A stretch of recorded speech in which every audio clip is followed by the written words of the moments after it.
topics covered in this lecture. In this video lecture, you learn how to insert a built-in function into a formula. In this video tutorial, I will show you how the built-in functions in Excel make your day-to-day job easier.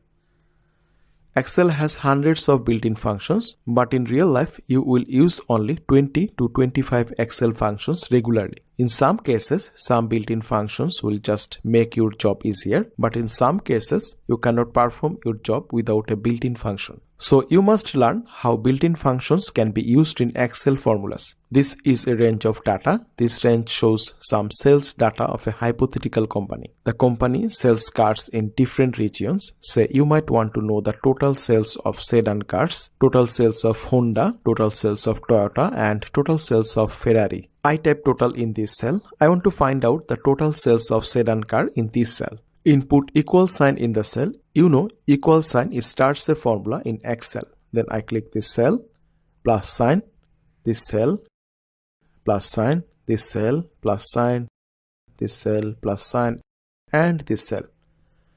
Until I press return, the formula is not accepted to the cell. Press return. You see the total sales is 1920.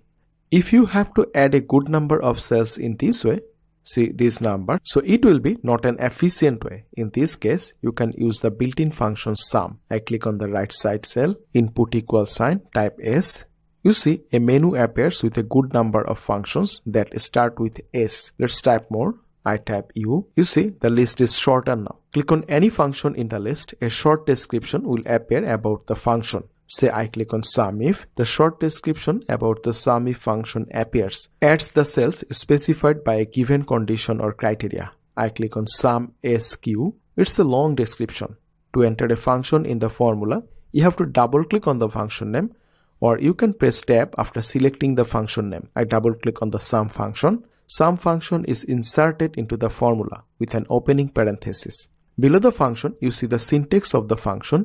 You can move these tips to anywhere in the worksheet. Hover your mouse pointer over the border of the tips. When the mouse pointer turns into a four-headed arrow, click on the mouse, drag and place anywhere in the worksheet. The syntax of the SUM function is sum, opening parenthesis, number 1, comma, number 2 in square bracket, comma, dot dot dot, closing parenthesis. Listen very carefully. Number 1, number 2 are arguments here.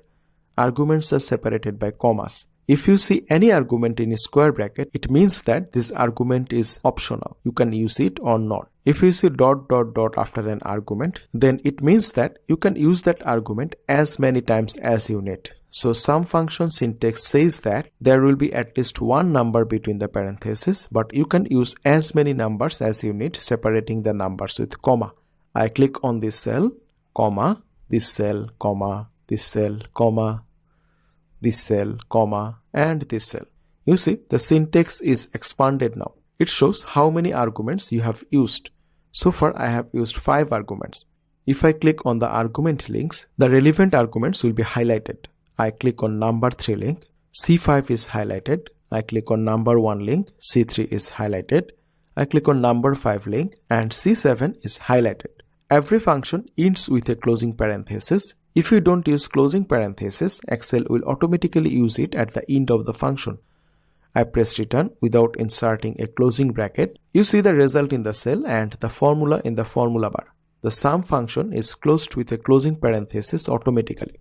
I guess you have found that entering cells one by one using commas is not an efficient way, at least for SUM function. Okay, click on the next cell, input equal sign, type SUM. You can double click sum on the list, or you can input opening bracket by yourself. Now choose this range, press return, click the cell again.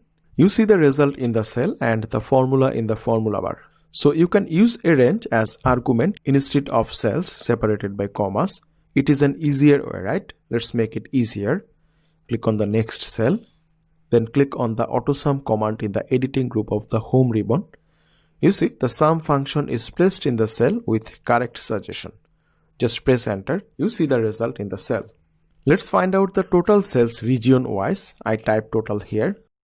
I select this cell, type equal sign, then type sum, opening bracket, select this range and press enter. The total sales of New York region is 1283.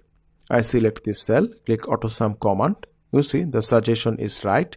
Press enter. Now I select this range, click AutoSum. You see the sum is showing in the next cell of the selected range. I select this range, click AutoSum. The result is showing correctly. I select this cell, click AutoSum. This time Excel suggestion is not correct. I select the correct range and press return. The result is showing in the cell. In this cell, I want to find out the grand total of all these cells. I input equal sign, sum, opening bracket, and I select all these cells. Press return. You see the grand total of cells is 7465. So far I have discussed how Excel functions make your job easier. Now I shall show some calculations that you cannot do without Excel function. Say I want to find out the maximum value and the minimum value of this range. You cannot find out the maximum or minimum values from a range using general formulas. To find out the maximum value, you can use the max function, and to find out the minimum value, you can use the min function. I select this cell, type equal sign, type max, opening bracket, and select this range. Press return. You see the result.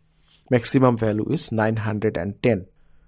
Select the next cell, equal sign, type min, opening bracket, and select this range. Press return. The minimum value is 40. This is how Excel actually makes your day-to-day job easier.